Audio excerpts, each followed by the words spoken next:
David Smith, thank you so much for joining us and welcome. To begin with, I wanted to start with a simple question. What, in your mind, are the three most important things you want the participants to remember from your session today? Well, I think the most important thing of all is that safety is a big issue. And I don't just mean safety, I mean occupational health and safety, because of the phenomenal costs on people who lose their lives or get injured at work. But there's a greater effect than that. There's an impact on their colleagues, their family, grandparents, children, whatever parents. So it's an enormous toll that we pay, and it's not acceptable. And it seems to be neglected. Unlike other areas of business, it hasn't become a focal point or the focus of integrating into business thinking. And I would like people to take away the fact that health and safety is a risk that should be managed like any other risk, but very, very much at the top of the heap and integrated within the business processes of all organisations to be effective. The other thing that I think is very, very important is that we should not forget that it's not just safety. People recognise safety issues like tripping or slipping or falling, and they are very big issues and shouldn't be forgotten. But out of the 2.3 million deaths every year arising from work activities, 2 million are from health issues. And that means occupational diseases, cancer.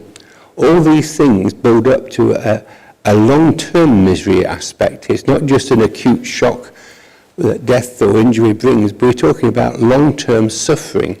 And I would like people and organisations to recognise that health is a big cost to the organisation.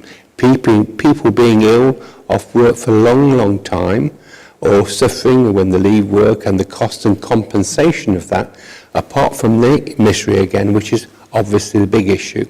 So there's a big cost to the organisation, the state, the hospital services through health issues. And the third thing of all is that you're not going to get it to work unless we recognise that the workers, the workforce themselves, need to be heavily involved in the actual management of health and safety. They have a key role to play. All workers, all levels, but those who work at the very sharp end and have to do the jobs like operating machines, working close to high risks, they're the ones who know what the hazards are. They're the ones that can see ways of doing things better. So one of the key things that ISO 45001 will bring is the fact that it is absolutely essential that an organisation forms relationships with its very key, strong relationships, and ensures that participation and consultation is a very key part of their management system. So I think those are the three things that I would like to see anybody take away from my message today. Yes. Thank you for that. And the technical committee working on the ISO 5001 is a very diverse group of representatives from all the different countries. How do you see sort of the global attitude, corporate attitude towards safety is changing? I think that's very much changed. It is changing. I think society is recognising exploitation.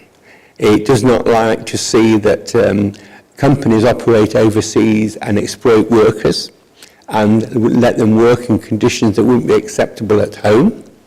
I think investors are making an issue over this, and the way we measure performance of a company and the various standards and reporting systems we have is becoming an issue, that exploiting labour and not taking health and safety matters into consideration is becoming a big corporate issue. We need to recognise, though, I mean, some 95% of organisations are small to medium enterprises, and the definition of what that is varies from country to country, but say 250. majority of 95% of the world's organisations will fall into that category. The other few percent are large organisations, and they employ maybe 65% of the people. But I believe that they can set this a tone.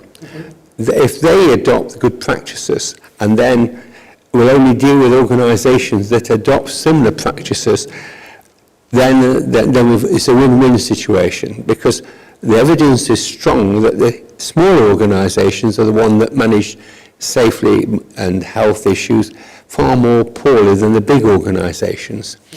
But the big organisations can play their role, and it's a vital role in encouraging and maybe taking the smaller organisations and training their employees as contractors to work more safely, not just exploit them.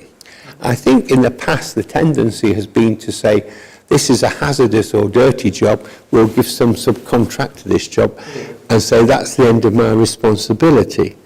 I think that is beginning to change from an environmental point, health and safety point of view, and I'm hoping that is the case. So I think that hopefully with government and big organisations becoming more globally responsible, following major incidents where they have failed, it means that we can cascade it down to the smaller organisations they relate to and use to subcontract to. And by doing that, all organisations have to benefit. And you look at ISO 9000, the quality standard, there's 1.3 million people, organisations certified to that, 350,000 or so with environment. I don't know how many will be certified to 45,001, but if most of those who've got 45,000, and there's certainly more who will go forward for the ISO standard, that should be a few 100,000 in a few years' time. And that would mean that we are hitting that 2.3 million and hopefully making some impact in a few years' time. Yes. How suitable, how aligned 45,001 is for the small and medium enterprise, given it's such a huge portion? Yes. We tried when we've been writing it to make sure that this was practicable for them.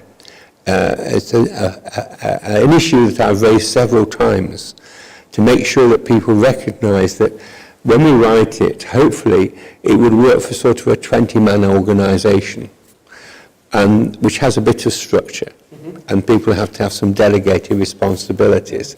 So the model then can be cascaded down to, say, 5 or 10 people. But equally, large organisations are a series of subunits, departments, facilities, whatever they are, with 20, 50 people. And so it can be escalated upwards. So I think there's no reason, I hope, when we finish, that small organisations will take it on board, or smaller. The evidence from a survey done on LinkedIn by a guy called Chris Ward is that the predominant people taking interest in the development are SMEs, which is quite encouraging, I think, yes. So we have to make sure that the requirements are not too high that they don't join. We could make it so it's very high, the bar, then very few would. It's better to start there and move the barrier up in 5 years' time of expectations, but that's another challenge, yes. I think it makes sense. Yeah. Thank you very much for that, David. And just, I guess, to end on a lighter note, what advice would you give to a young person thinking of moving into the safety space, starting their career in safety? That's a very good question. I mean, I think it's partly about your personality and your culture and whether you care about people.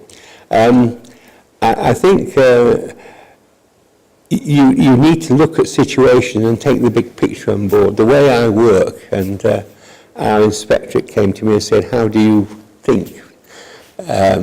What makes you work? And I say, well, I walk into a room like this and I look round and I think, what are the issues? How safe, how can I change the light bulb up there? What is that cable doing over there? What is the litter on the floor over there? And you just look at that and think, is that man all right over there? I look at the situation and I'm thinking, and ask simple questions. Is that all right? Could that be better? Can I help people? Can I make people's life easier to do a job they're doing more safely and more comfortably? Because that will mean that he has a better life, the organisation benefits, and I feel more comfortable working around people who are working safely. And you did mention something very interesting during your presentation today, is that a lot of the health and safety issues are associated with stress, bullying, with psychological issues. Yes. How important is it for a young person moving into sort of the safety space, not just have the engineering and safety experience, but also... Yeah, I think the issue is that there's a failure, or has been a failure, probably in training and people who do the assessments and things, focusing on the safety issues. I think people need to get some training and appreciation of the occupational health and hygiene issues and the stress things. What tends to happen with most of those is that they are dealt with when the problems occurred, when people have got a bad chest, or people are exploited or feel bullied and they feel stressed and can't work, or they do desperate things, and it's too late then.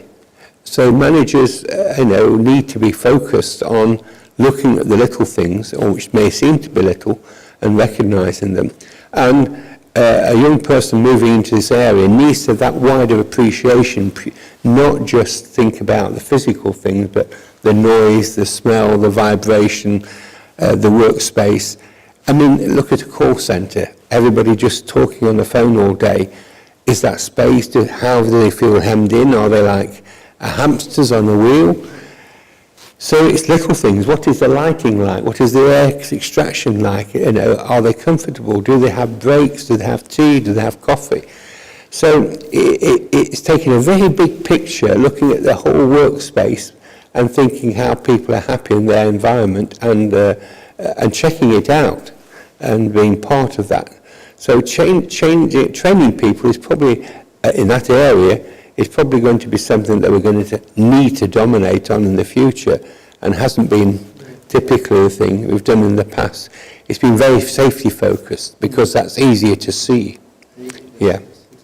And I guess the last thing that I usually ask during those interviews, what's your favourite book in the safety or risk management? Well, there you are. That's a book. I mean, a book that our party contributed to was a very wide-ranging book called The Risk Universe, which, not because I wrote a little bit in it, but it gave so many perspectives about risk.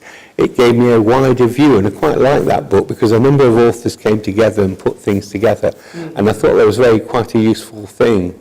As far as safety, in some ways, the way the UK have written a sort of little book, the Health and Safety Agency, on